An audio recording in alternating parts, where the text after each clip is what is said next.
పిఠాపురం కాపులు ఎవరి వైపు? అధికార పార్టీ వైపా, ప్రతిపక్షం వైపా? టీడీపీ జనసేన పొత్తు నేపథ్యంలో ఎవరి వైపు నిలబడతారు?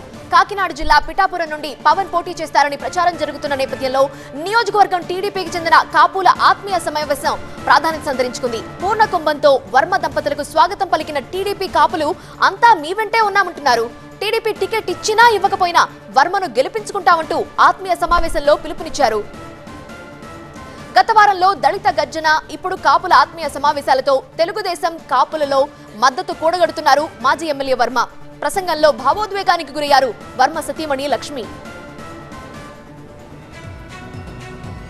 ఓవైపు సామాజిక వర్గాల వారీగా మద్దతు కూడగడుతున్న వర్మ వైసీపీ నేతలపై విరుచుకుపడ్డారు. పిఠాపురం అభివృద్ధి ఎవరి హయాంలో జరిగింది? తాను 2800 కోట్ల రూపాయలు తీసుకొచ్చి నియోజకవర్గాన్ని అభివృద్ధి చేశాను, దీనిపై చర్చకు సిద్ధమా అంటూ సవాల్ విసిరారు. మీరేం చేశారు, నేనేం చేశానో ప్రజలు తెలుస్తారు. నేనేమి దమ్ము ధైర్యం అంటే చర్చకి రండి. మీరేం చేశారు, నేనేం చేశానో ప్రజలు తెలుస్తారు. నేనేమి చేయలేదంటే నేను ఓటు అడగను. నువ్వేమన్నా చేసావంటే నాకు చూపించు. నేను 2800 కోట్లు తీసుకొచ్చా. 2800 కోట్లు ఒక్క 10,000 నువ్వు చేసుంటే నేను తల ఉంచుతానని చెప్పి తెలియజేస్తున్నా. మరోవైపు కాకినాడ ఎంపీ వంగా గీత, పిఠాపురం ఎమ్మెల్యే పెండెం దొరబాబులపై విరుచుకుపడ్డారు వర్మ. ఇన్నాళ్ల పాటు ముఖం చూపించని ఎంపీ వంగా గీత అసెంబ్లీ టికెట్ ప్రకటించగానే నియోజకవర్గంలో పర్యటిస్తున్నారంటూ మండిపడ్డారు.